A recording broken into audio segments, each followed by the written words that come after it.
Get ready for the dictation. Start. Madam Deputy Chairman, when the House rose for lunch,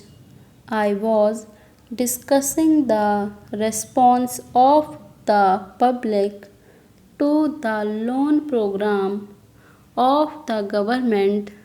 and was trying to point out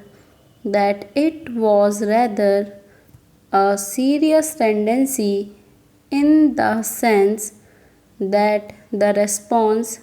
of the public had been proved to be poorer during the 10th plan period than during the 9th plan period. I was trying to point out that looking to the fact that the national income was rising and the people were becoming more conscious of a developing economy and the need to mobilize the resources more and more, a contrary trend ought to have appeared, and that in view of that, this trend was disturbing. This trend is to be contrasted with the trend of the public regarding the call from the corporate sector for the investment of their monies. Here we find that the shares of some of the new companies or of the old companies that are issuing new shares are oversubscribed at times to the extent of 15 times the capital that has been asked for by the companies.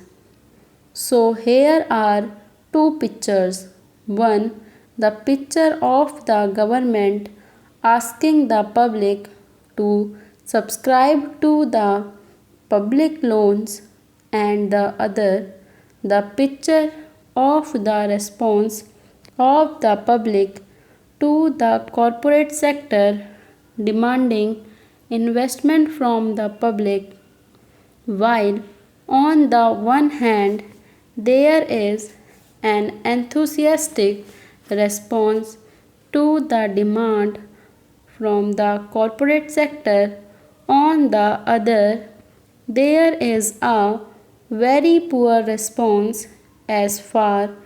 as the loan program of the government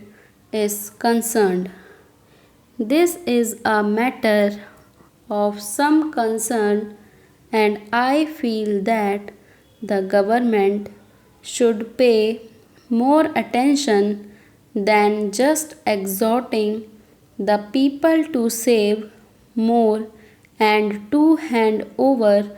their savings to the government, as the Honorable Finance Minister has done more than once. If it would have been merely a question of rediverting the money that is coming from the corporate sector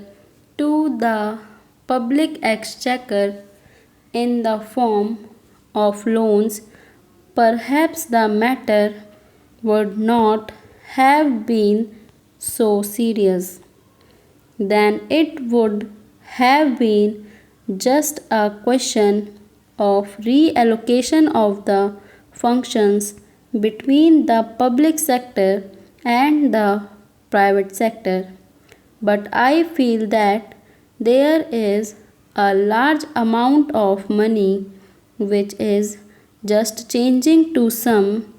lucrative channel, and that explains why the response to the demand from the corporate sector is 15 times. This shows that 14 times that particular capital is not required by that company,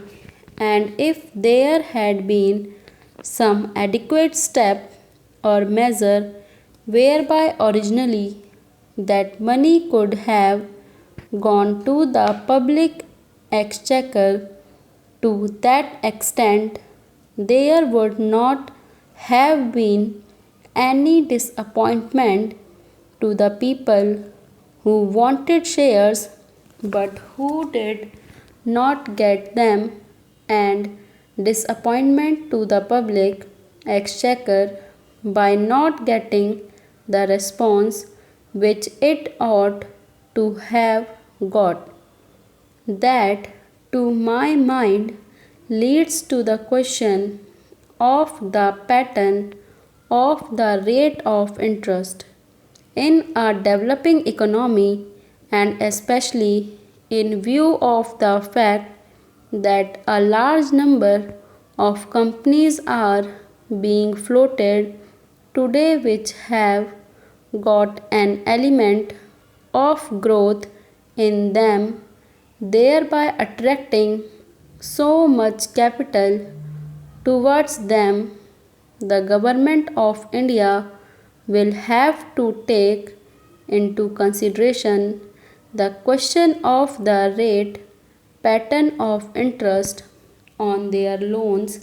and to see whether something could not be done whereby the public will be attracted to a large extent towards their loan program than hitherto. It has appeared in the press that the question of supply and want is being reconsidered, and that offers are sought to be made more attractive. If in the same strain the entire question of the loan program is also considered, it may be possible that these loans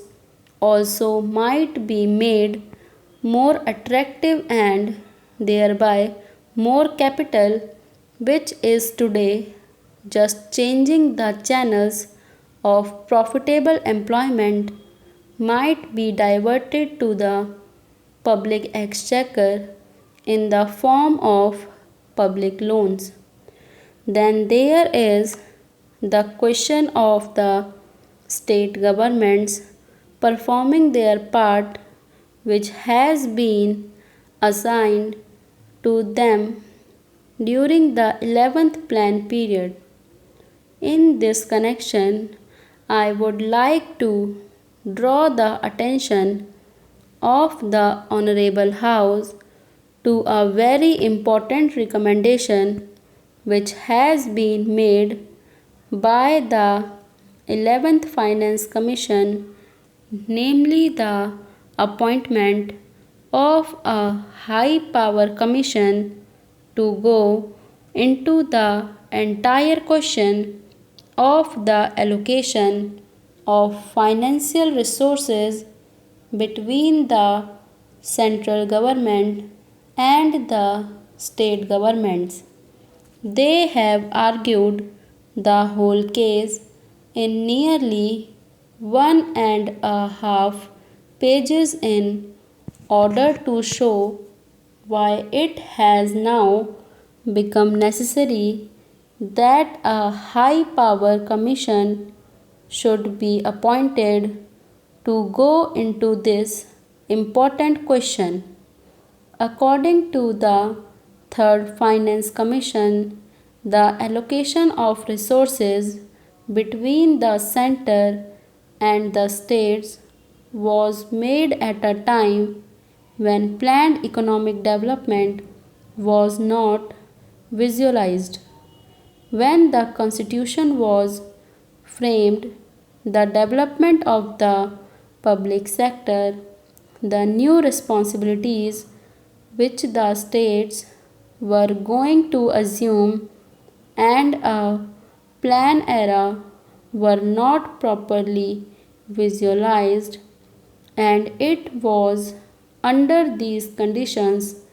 that these allocations were being made.